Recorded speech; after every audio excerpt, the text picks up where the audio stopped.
아파트 공사장 입구에 대형 현수막이 걸렸습니다.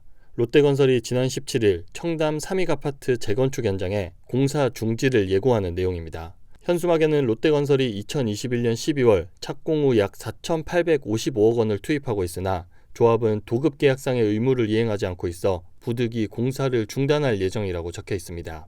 3개월간 시공사와 조합 간 협상이 이루어지지 않는다면 9월부터 공사는 중단됩니다.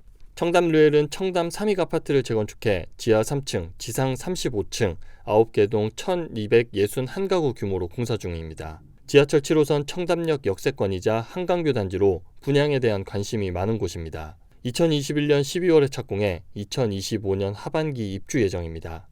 현재 공정률은 50%대입니다. 하지만 지금까지 조합이 시공사에 지급한 공사비는 도급액의 5.6%에 불과합니다. 원래 계획대로라면 지난해 5월쯤 일반 분양을 진행할 예정이었습니다. 하지만 지난해 5월 공사비 증액 협의 후 이에 반대하는 새 집행부가 들어서면서 분양 일정이 지금까지도 밀렸습니다. 하반기도 장담할 수가 없습니다. 조합은 구체적인 일정을 제시하지 못하고 있는 것으로 알려졌습니다. 일반 분양은 진작했어야 되는데 안 오고 계속 딜레이시고 있잖아. 얼마나 사람들이 충격받았겠어. 나 있는 사람 많은데 80년대 아파트니까 나 있는 사람 많지. 어이가 없어. 공사비 증액분에 대한 조합과 시공사 간 의견이 엇갈리고 있습니다. 롯데건설과 조합은 2017년에 총 공사비 3,726억 원의 도급 계약을 맺었습니다. 지난해 5월엔 70% 가까이 인상된 6,313억 원으로 공사비를 협의했습니다.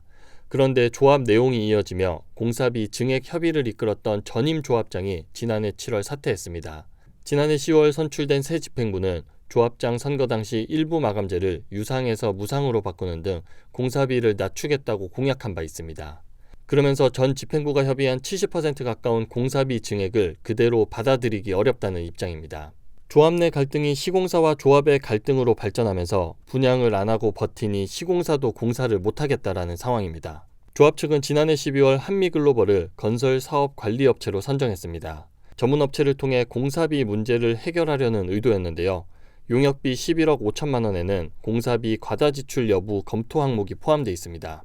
롯데건설 측은 일반 분양이 무기한 미뤄지면서 공사비 수금은 5.6%에 그치고 있다며 공사비 증액 이후 조합이 추가로 요구한 마감제 및 설계 변경에 따른 공기 연장 및 공사비 증액 요구도 조합 측이 거부하고 있다고 주장합니다.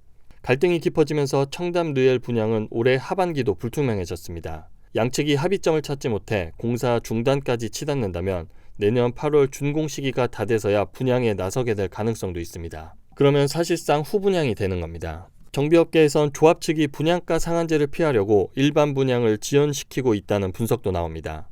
분양가 상한제를 적용하면 일반 분양가가 낮게 책정되니 분양을 늦춰서 수익을 최대한 높이고 공사비 상승분을 최대한 만회하려 하는 것으로 풀이됩니다. 업계에서는 제2의 둔촌주공 사태가 재현되는 것 아니냐는 우려가 나옵니다. 강동구 둔촌주공 재건축 사업장도 시공사와의 공사비 갈등에 2022년에 약 6개월간 공사가 중단됐고 입주 시기도 2년가량 지연됐습니다.